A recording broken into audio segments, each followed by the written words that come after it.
Hello friend, स्वागत है आप सबका आपके अपने channel study with Abhay sir में। पिछली कक्षाओं में हम लोगों ने संविधान का भाग 1 तक का जो है सफर तय कर लिया था, उसको अच्छे से समझा था, पढ़ा था। अब संविधान का भाग 2 पढ़ने से पहले एक छोटा सा टॉपिक लेकिन महत्वपूर्ण टॉपिक है प्रतियोगी परीक्षाओं के लिए, तो उसको भी हम लोग देखते हैं। इस टॉपिक का नाम है राज्यों का पुनर्गठन। अभी जो आप 28 राज्य और 8 केंद्र शासित राज्य देख रहे हैं, क्या ये शुरू से ही था, मतलब ब्रिटिश शासन के समय से ही था, या ये कब अस्तित्व में इस तरह का आया? तो छोटा सा इसकी भूमिका पहले देखते हैं। देखिए, भारत जो है 15 अगस्त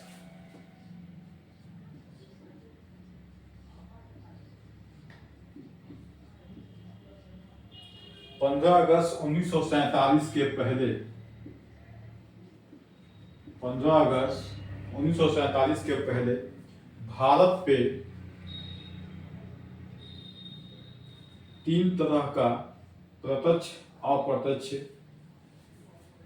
अधिकार था। एक तो ब्रिटिश प्रांत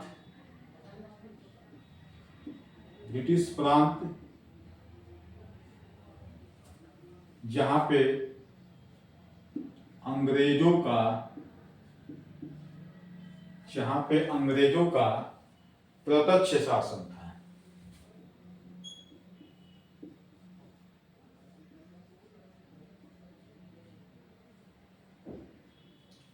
प्रत्यक्ष शासन था। दूसरा देसी रियासतें,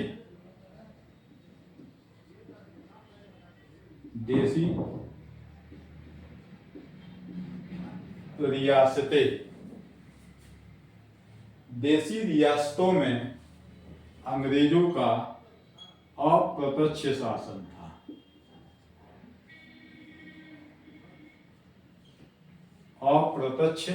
था। और तीसरे थे पुर्तगाल के कुछ देश जैसे फ्रांस, पुर्तगाल आदि। तीसरे नंबर पर कौन थे? यूरोप के कुछ छोटे छोटे देश, कुछ देश थे जिनका भारत के कुछ छोटे छोटे टुकड़ों पे क्या था? आधिपत्य था। जैसे गोवा, पांडिचेरी, दमन दीव आज ये कुछ ऐसे छोटे छोटे हिस्से थे जिन पे पुर्तगाल और फ्रांस का क्या था? अधिकार था। तो ये इस डेट के पहले भारत का क्या था? इस तरह का कुछ सिनेरियो था। अब उसमें भी ये जो इलाके थे, इन दोनों को अंग्रेजों ने किस तरह से ग्रुप्स में बांट रखा था शासन की सुविधा के लिए, उसको देखते हैं। तो अंग्रेजों के द्वारा संपूर्ण भारत को शासन के दृष्टिकोण से 4 ग्रुप्स में बांट रखा था। ब्रिटिश भारत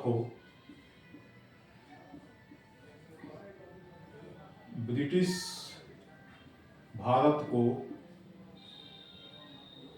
अंग्रेजों ने शासन के दृष्टिकोण से 4 ग्रुप्स में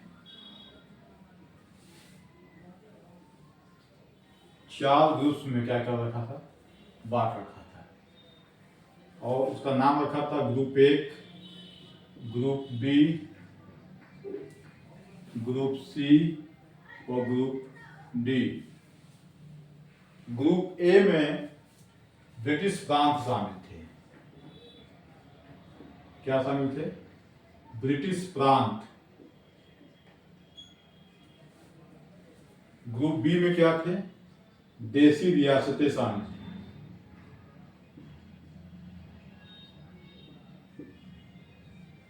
ग्रुप सी में क्या था?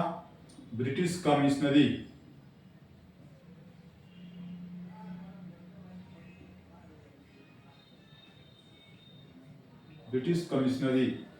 और ग्रुप डी में क्या था? ये यूनियन टेरिटरी शामिल था। ठीक है। ब्रिटिश प्रांत का मतलब कि जहां पे शासन अंग्रेजों का था प्रत्यक्ष रूप से, यहाँ पे विधानमंडलें थी, ठीक है, और शासन चलाई जाती थी। देसी रियासतों का मतलब था कि यहाँ पे अंग्रेजों का इंटरनल हस्तक्षेप कम था या कहीं कहीं थोड़ी मात्रा में ज़्यादा थी, लेकिन फिर भी वहाँ के जो रजवाड़े थे, जो जमींदार थे, उनका वजूद अभी क्या था, मृत प्राय ही नहीं बना हुआ था। ठीक है। ब्रिटिश कमिश्नरी ये अंग्रेजों के शासन के लिए थोड़ा संवेदनशील इस इलाके थे, जहाँ की कह सकते हैं कि सेना वगैरह भी इतना रिजर्व रखते थे। और यूनियन टेरिटरी, जैसे कि आज जानते हैं, ये संघ शासित क्षेत्र था। तो ये 4 हिस्सों में क्या किया था अंग्रेजों ने, बांट कर रखा था। जैसे ब्रिटिश कमिश्नरी कितनी थी, तो 4 थी। देसी रियासतें कितनी थी, तो 552 थी। अब आपका होमवर्क है, आप कमेंट सेक्शन में बताइएगा कि ब्रिटिश भारत में कितने ब्रिटिश प्रांत शामिल थे। ब्रिटिश प्रांत आपको ढूंढ कर किताब से बताना है, और कितने संघ शासित क्षेत्र, ये भी आपको ढूंढ के बताना है। हमने ब्रिटिश कमिश्नरी तो बता दिया है, देसी रियासतें भी लगभग बता दिया है। आप उसके बाद देखकर कमेंट कीजिएगा। ये है आपका अंग्रेजों के द्वारा भारत को शासन की सुविधा के लिए बांटा गया था। ठीक है। आज आवाज थोड़ा धीमे जा रही होगी, क्योंकि बिना माइक आज क्लास लिया जा रहा है। माइक आज चार्ज नहीं हो पाया है। ठीक है। लाइट की थोड़ी समस्या थी, तो माइक चार्ज नहीं, क्योंकि ध्यान में था नहीं क्लास लेना है, तो उसको चार्ज किए नहीं थे, तो चार्ज नहीं पाया है। फिर भी आवाज़ काम भर कर जा रहा हो तो ठीक है। अगले क्लास में क्या है, माइक का प्रयोग कर दिया जाएगा।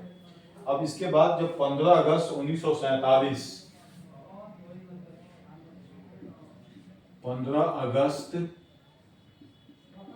1947 से लेकर कब तक, आप कह सकते हो कि राज्य पुनर्गठन आयोग के द्वारा जब तक राज्यों का पुनर्गठन नहीं कर दिया गया था, लगभग कह सकते हो कि 1953 से 55 तक, 1953 से 55 तक, इस बीच में भारत को किस रूप में संगठित किया गया था।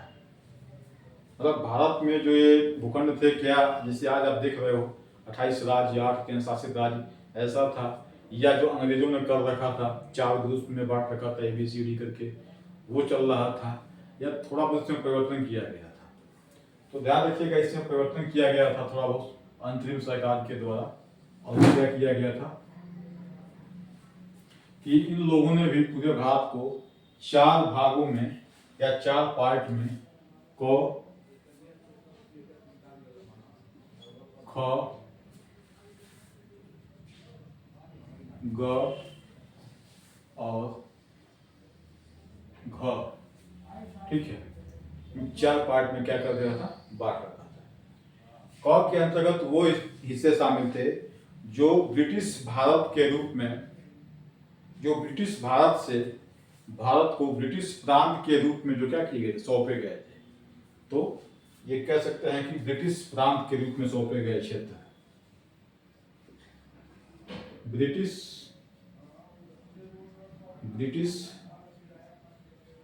प्रांत के रूप में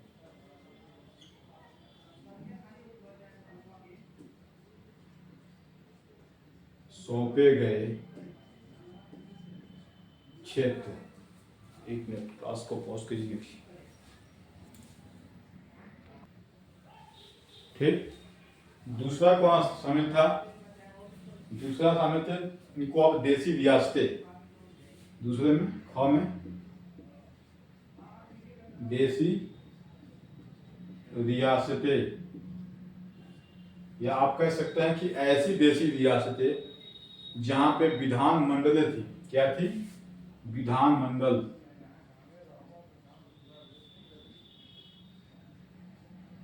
जहां पे विधान मंडलें थी। और समूह ग में क्या था, ऐसी देसी रियासतें, देसी रियासतें जहां पे कमिश्नरी व्यवस्था थी। क्या थी, कमिश्नरी व्यवस्था थी। और घ में क्या था, यूनियन टेरिटरी, जो कि उस समय एक ही था, अंडमान निकोबार। कौन था, अंडमान निकोबार, अंडमान निकोबार। ठीक है। ये तो 9 थे, ये भी 9 था और ये 10 था, तो टोटल मिलाकर 29। मतलब राज्य पुनर्गठन आयोग के द्वारा जो सिफारिश की गई थी उसके पहले भारत का जो सिनेरियो था यही था। अब इस डिवाइडेशन से भारत के कई क्षेत्रों के लोग जो थे संतुष्ट नहीं थे। ये जो बंटवारा किया गया था भारत को प्रशासन के लिए, इस बंटवारे से भारत में क्या थी, भारत के लोगों में संतुष्टि नहीं थी और सबसे बड़ी समस्या थी भाषा के आधार पर। भारत काफी समय से कई सारी भाषाओं के साथ एक संपन्न राष्ट्र रहा है और जब ये भारत आजाद हुआ तो इसकी सबसे बड़ी समस्या भी यही भाषा ही बन गई, क्योंकि अलग अलग भाषा क्षेत्र के लोग अलग अलग राज्यों की मांग करना शुरू कर दिए। ऐसी स्थिति में भारत सरकार के पास समस्याएं उत्पन्न हो गई, अब क्या किया जाए। तो इस समस्या से निपटने के लिए भारत सरकार ने जो सबसे पहले जिस आयोग का गठन किया था उस आयोग का नाम था एसके धर आयोग। तो राज्यों के पुनर्गठन के प्रयास हेतु, राज्यों के पुनर्गठन के प्रयास हेतु जो पहला आयोग बनाया गया था उस आयोग का नाम था एसके धर आयोग। अब एसके धर आयोग में ये जो एसके धर हैं ये कौन थे, तो ध्यान रखिएगा, ये इलाहाबाद हाई कोर्ट के सेवानिवृत्त न्यायाधीश थे। एसके धर जो है इलाहाबाद हाई कोर्ट के सेवानिवृत्त न्यायाधीश थे। तो आप कह सकते हैं कि ये आप इनको, अब इस आयोग का गठन, सबसे पहले इस आयोग का गठन यदि देखा जाए कि गठन कब किया गया था, तो इस आयोग का गठन जो है 17 जून 1948 को किया गया है। 17 जून 1948 को किया गया था और इस धर ने अपनी रिपोर्ट कब प्रस्तुत की थी, रिपोर्ट, इस आयोग ने अपनी रिपोर्ट जो है वो 10 दिसंबर, शायद जहां तक मुझे लग रहा है 10 दिसंबर 1948 को अपनी रिपोर्ट क्या किया, पेश कर दिया। इस रिपोर्ट में क्या कहा गया था, रिपोर्ट में कहा गया था कि राज्यों का पुनर्गठन भाषा के आधार पर नहीं किया जा सकता है। क्या कहा गया था कि राज्यों का पुनर्गठन भाषा के आधार पर नहीं किया जा सकता है। जब तो किस पे किया जाएगा, उन्होंने कहा कि प्रशासन की सुविधा को ध्यान में रखकर राज्यों का पुनर्गठन किया जाएगा। इसके द्वारा कमेटी ने कहा कि प्रशासन की सुविधा को ध्यान में रखकर राज्यों का पुनर्गठन किया जाएगा। जब ये रिपोर्ट आया तो आंदोलन, खासकर मद्रास वाले इलाके में जो आज का आपका आंध्र प्रदेश तमिलनाडु वाला है, तो उस समय क्या था, मद्रास प्रांत के था, तो वहां पे क्या हुआ, ये आंदोलन तेज हो गए। जब वहां पे ये आंदोलन तेज हो गए तब सरकार को क्या किया गया, सरकार बैकफुट पे आ गई और फिर एक और समिति की गठन किया गया राज्यों के पुनर्गठन की समस्या को सुलझाने के लिए। राज्यों के पुनर्गठन की समस्या को सुलझाने के लिए जो दूसरी समिति बनी उसको कहा गया JVP समिति। क्या कहा गया, JVP समिति। अब JVP समिति में जो सदस्य हैं वो कितने सदस्य शामिल थे, तो 3 सदस्य शामिल थे। तो पहले कौन थे, J for Jawaharlal Nehru, V for Vallabh Bhai Patel और P फॉर पट्टाभी सीतारमैया। तो J for Jawaharlal, Jawaharlal Nehru, V for Vallabh Bhai Patel, Bhai Patel, और पी फॉर पट्टाभी, पट्टाभी सीतारमैया, पट्टाभी सीतारमैया। ये जो है जेवीपी के नाम का जो पहला अक्षर है उसको लेकर एक कमेटी बनाई गई थी। तो जे फॉर जवाहरलाल नेहरू वो उस समय क्या थे, ये उस समय भारत के पीएम थे, और वी वल्लभ भाई क्या थे, ये गृह मंत्री थे, भारत के गृह मंत्री थे। और पट्टाभी सीतारमैया क्या थे, तो वो उस समय कांग्रेस के अध्यक्ष थे।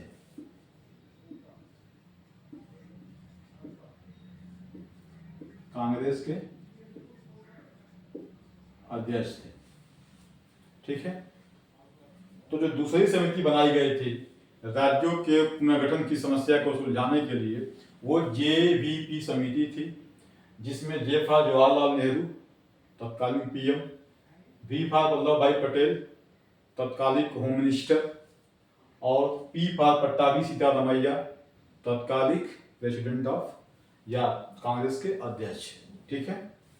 अब इस कमेटी का गठन कब किया गया था, सबसे पहले सवाल ये है, इस कमेटी का गठन जो है कब किया गया। तो ये दिसंबर, रिपोर्ट आया था दिसंबर में, तुरंत आंदोलन हो गया, विरोध हो गया, तो फिर तुरंत एक हफ्ते 10 दिन बाद क्या किया, दिसंबर 1948 में ही इस कमेटी की गठन किया गया था। और इसका जो रिपोर्ट है, रिपोर्ट वो कब आया था, वे एक साल बाद ही आपका कब आ गया था, 49 में आ गया था। कब आ गया था, 49 में आ गया था, 1 अप्रैल 1949 में है, मतलब 48 में समिति, वो भी लास्ट में, और स्टार्टिंग में 4-5 महीने के अंदर ये रिपोर्ट बनकर आ गया था। इस रिपोर्ट में भी क्या कहा गया था, जेवीपी समिति ने अपनी रिपोर्ट में क्या कहा था, उन्होंने भी यही कहा था कि नहीं भैया, भाषा के आधार पर राज्यों का पुनर्गठन संभव नहीं है। क्या कहा था कि भाषा के आधार पर राज्यों का पुनर्गठन संभव नहीं है। जैसे ही ये रिपोर्ट दोबारा आई और दोबारा इस बात को मानने से इनकार कर दिया गया कि नहीं भैया, राज्यों का पुनर्गठन जो है वो भाषा के आधार पर नहीं किया जा सकता है, वैसे ही मद्रास समेत अन्य इलाकों में क्या हुआ, आंदोलन तेज हो गया, हिंसाएं बढ़ गई। और एक वहां के नेता थे, नेता नहीं कह सकते हैं क्योंकि क्षेत्रीय नेता क्या है थे वो, लेकिन वो केरल के थे, उनका नाम क्या था, पोट्टी श्रीरामालू, पोट्टी श्रीरामालू, पोट्टी श्रीरामालू,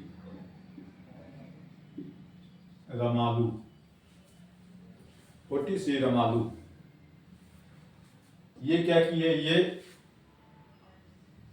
भाषा के आधार पर जो तेलुगु भाषी लोग थे उनकी मांग को लेकर क्या कर दिए, ये अनशन पे बैठ गए, भूख हड़ताल पे ये अनशन पे बैठ गए।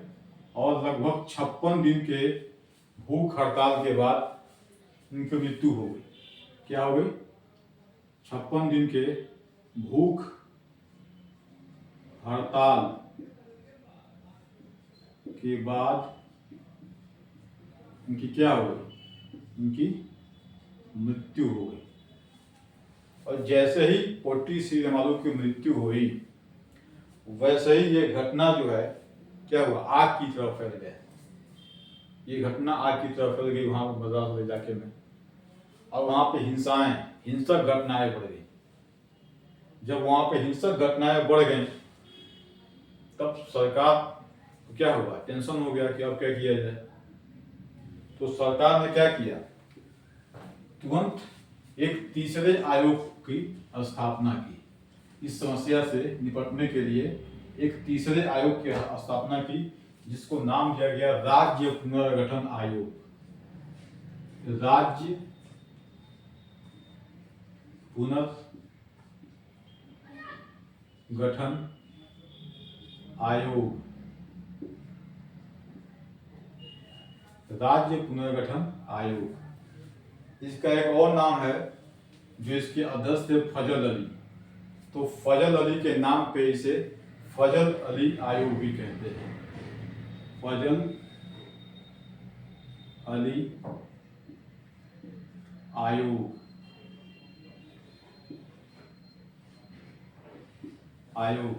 ये फजल अली क्या कौन थे? फजल अली कौन थे?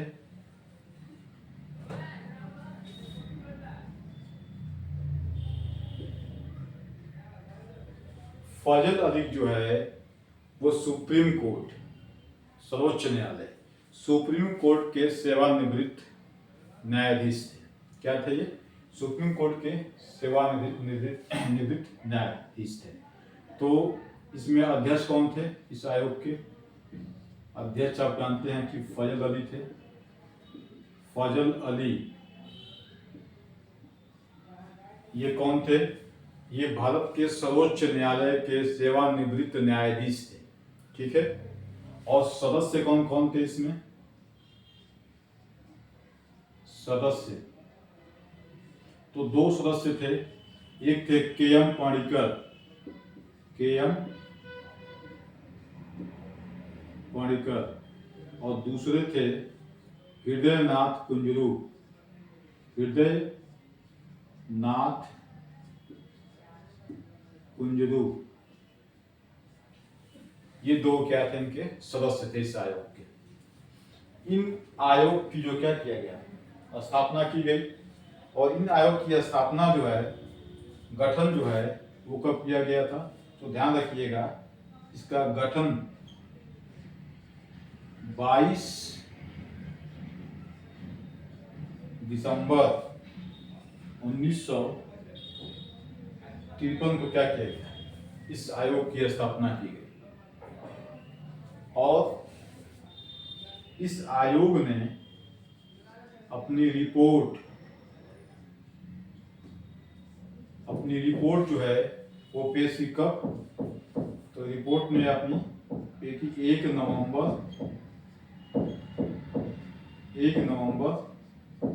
1956 को अपनी रिपोर्ट को प्रस्तुत की। और अपने रिपोर्ट में क्या कहा कि ठीक है, भाषा के आधार पर राज्यों का पुनर्गठन कर दिया जाएगा, लेकिन मुख्य आधार क्या रहेगा? वो प्रशासनिक सुविधा ही रहेगी। इस आयोग ने इस बात को स्वीकार किया कि ठीक है, चलिए भाषा के आधार पे राज्यों का निर्माण करेंगे कुछ हम, लेकिन भाषा के आधार पे राज्यों का निर्माण करते वक्त ये बात बिल्कुल ध्यान रखा जाएगा कि प्रशासनिक असुविधा ना होने पाए। तो बात वही है, प्रशासन की भाषा में जैसे कहा जाता है कि प्रशासन की भाषा क्या होती है? आम लोगों की समझ के थोड़ा सा बाहर होती है। प्रशासन की भाषा आम लोगों की समझ के बाहर ऐसे होती है कि प्रशासन अपने भाषा में वो अपनी ही बात कह देगा, लेकिन आपको क्या लगेगा कि वो आपका वाला बात कर रहा है। इसको आप बिल्कुल आजकल के जो इश्तहार आते हैं, प्रचार आते हैं, उनसे आप तुलना कर सकते हैं। जैसे जो गुटखा खाने वाले शौकीन है, वो क्या करता है कि दाने दाने में केसर का स्वाद। अजय देवगन की मोटी आवाज में, बेस वाली आवाज में कहेगा कि जुबा बोलो जुबा केसरी, लेकिन जो बहुत तेज आवाज में उसके पीछे बोलता है कि गुटखा पान खाना स्वास्थ्य के लिए हानिकारक है, वो लोग नहीं सुनते हैं, और वही मेन होता है। तो वैसे ही जब इस आयोग की रिपोर्ट आई तो ये कहा गया कि ठीक है, भाषा के आधार पर राज्यों का पुनर्गठन कर दिया जाएगा, लेकिन प्रशासनिक सुविधा को नजरअंदाज नहीं किया जाएगा। और इस रिपोर्ट ने क्या किया? सिफारिश की, और इस रिपोर्ट की सिफारिश को मानते हुए भारत में राज्यों को 2 भागों में बांटा गया, एक राज्य और एक केंद्र शासित राज्य। तो इस आयोग की सिफारिश पे भारत को राज्यों और केंद्र शासित राज्यों में बांटा गया। और प्रारंभ में भारत में जो है 14 राज्य और 6 केंद्र शासित राज्य हैं। अब ध्यान रखिएगा कि ये रिपोर्ट तो 1956 में आ गई थी, लेकिन कहा जाता है कि आंध्र प्रदेश भाषा के आधार पे 1 अक्टूबर 1953 को ही अस्तित्व में आ गया था। तो आंध्र प्रदेश को लेकर आपको 2 डेट मिलता होगा कि आंध्र प्रदेश भाषा के आधार पे बनने वाला भारत का पहला राज्य है, ये भी आप बीके में पढ़ते हैं। और दूसरा जब कहता है कि आंध्र प्रदेश का गठन कब किया गया, तब कहा जाता है कि 1 नवंबर 1956 को। तो दोनों बात सही है। देखिए, जब वो उनकी मृत्यु हुई थी पोटी श्रीरामालू की, तब सरकार ने इस बात को मान लिया कि चलिए ठीक है, तेलुगु भाषा के आधार पर जो तेलुगु भाषी वाले हैं उनके लिए क्या करते हैं, हम एक अलग राज्य की मांग को पूरा कर देते हैं। और आनंद कानून में 1 अक्टूबर 1953 में आंध्र प्रदेश को भाषा के आधार पर भारत का पहला राज्य मान लिया गया। ठीक, लेकिन उस राज्य का गठन कब किया गया आंध्र प्रदेश का, जैसे प्रशासनिक सुविधा के लिए इसको संगठित करना पड़ेगा, गठित करना पड़ेगा, तो ये काम जो है 1 नवंबर 1956 को किया गया। तो दोनों डेट में आप कंफ्यूज ना होइएगा। ठीक है, वह कहता है कि भाषा के आधार पे आंध्र प्रदेश राज्य का कब बनकर तैयार हुआ, तो वो 1 अक्टूबर 1953 को। लेकिन आंध्र प्रदेश का गठन कब किया गया, तो फिर वही याद रखना है कि 1 नवंबर 1956 को। तो ये अब हम कल की क्लास में क्या देखेंगे, ये जो 14 राज्य से 28 बने हैं उनकी कहानी देखेंगे, और जो ये 6 यूनियन टेरिटरी से 8 बने हैं इनकी भी कहानी देखेंगे। जैसे ही अब चूंकि भारत में क्या है, खासकर साउथ में बड़ी बड़ी संख्या में अलग अलग भाषा बोलने वाले लोग हैं। तेलुगु, मलयालम, कन्नड़, तमिल, फिर थोड़ा सा ऊपर आएंगे तो उड़िया, बंगाली, असमी, इधर जाएंगे तो मराठी, गुजराती, पंजाबी। तो अगर हम सबकी बात को ध्यान में रखते तब तो भारत में लगभग 1500 भाषाएं हैं, 1200 भाषाएं हैं। तो भारत तो 1200-1500 राज्यों में बांटना पड़ जाता ना प्रशासन की सुविधा के हिसाब से, तो वो संभव था नहीं।